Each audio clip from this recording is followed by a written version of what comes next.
Assalamualaikum warahmatullahi wabarakatuh. Perkenalkan, nama saya Raffi, saya dari kelas 11 MIPA 1. Di sini saya akan mengulas kembali atau membacakan kembali yaitu dari tugas bahasa Indonesia, yaitu menyusun teks eksplanasi dan kompetensi dasar 4.4 memproduksi teks eksplanasi.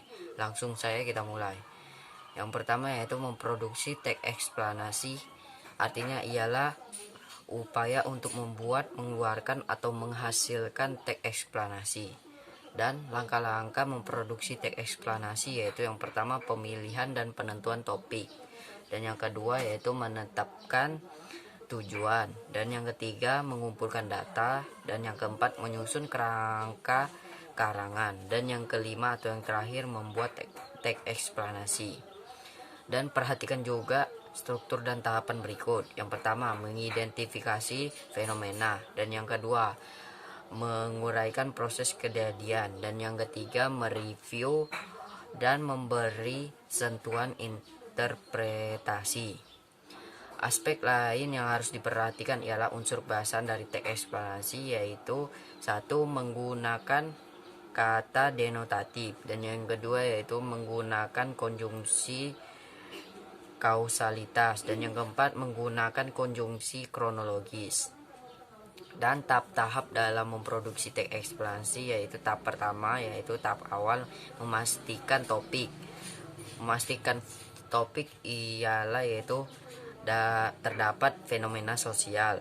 Dan yang kedua memastikan tujuan. Memastikan tujuan terdapat di dalamnya yaitu mengetahui proses terjadinya suatu peristiwa. Dan yang terakhir yaitu mengumpulkan data. Mengumpulkan data terdapat di dalamnya yaitu yang pertama artikel ilmiah, dan yang kedua laman remsi pemberdayaan perempuan dan perlindungan anak Republik Indonesia, dan yang ketiga makalah dan lain-lain. Dan tahap yang kedua yaitu menentukan kerangka karangan.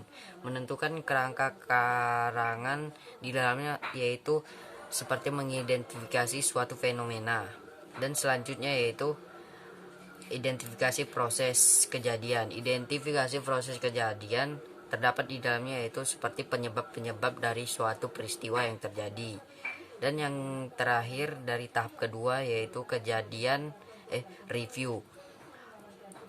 Review di dalamnya terdapat akibat dan solusi cara menangani suatu fenomena atau peristiwa yang terjadi.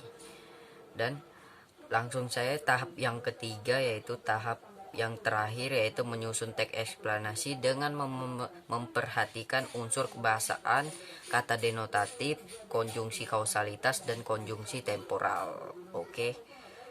Dan yang terakhir, memproduksi teks eksplanasi dalam bisa disimpulkan ialah upaya penyusun teks eksplanasi dengan menjadikan struktur dan kaidah kebahasaan teks eksplanasi sebagai acuan-acuan dari segala masalah. Oke, sekian dari saya, Raffi. Saya mengucapkan wabillahi taufiq wal hidayah. Wassalamualaikum warahmatullahi wabarakatuh.